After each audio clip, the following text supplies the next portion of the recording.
अस्सलामु अलैकुम वरहमतुल्लाहि वबरकातुहू। जी सवाल है कि अगर जिस्म के किसी हिस्से में दर्द हो तो शिफा के लिए क्या दुआ पढ़ी जाए, क्या वजीफ़ा पढ़ा जाए। मेरे भाई, कुरान पाक के दो लफ्ज़ हैं बड़े ही बेहतरीन और बड़ा ही असर रखने वाले। एक तो आयतुल कुर्सी का पहला लफ्ज़ है अल्लाहू, आयतुल कुर्सी की अज़मतों का क्या ही कहना, और एक लफ्ज़ है अल्लाह। ये अल्लाह ताला का ज़ाती नाम भी है और कुरान पाक में कई दफ़ा ये लफ्ज़ आया है। आप इन दो लफ्ज़ों को, एक आयतुल कुर्सी का अल्लाहू, एक लफ्ज़ अल्लाह, इन दोनों को कसरत के साथ पढ़ते रहें।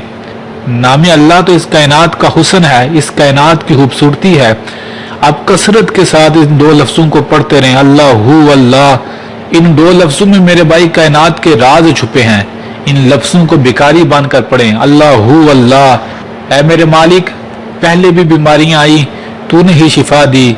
ऐ करीम रब, अब फिर तेरा बंदा बीमार है, दर्द का शिकार है, जिस्म के इस हिस्से में दर्द हो रही है। ऐ कायनात के रब, अपने बंदे को इस दर्द से शिफा अता फरमा। ऐ मेरे मौला, तू शिफा नहीं देगा तो कौन शिफा देगा।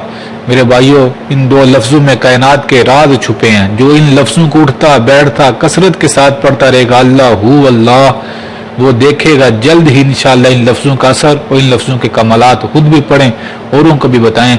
अल्लाह से दुआ है, जहाँ कहीं भी कोई भी इंसान बीमार है, अल्लाह अपनी रहमत के सदके, इन लफ्ज़ों के सदके तमाम लोगों को तमाम बीमारियों से शिफा अता फरमाए। आमीन।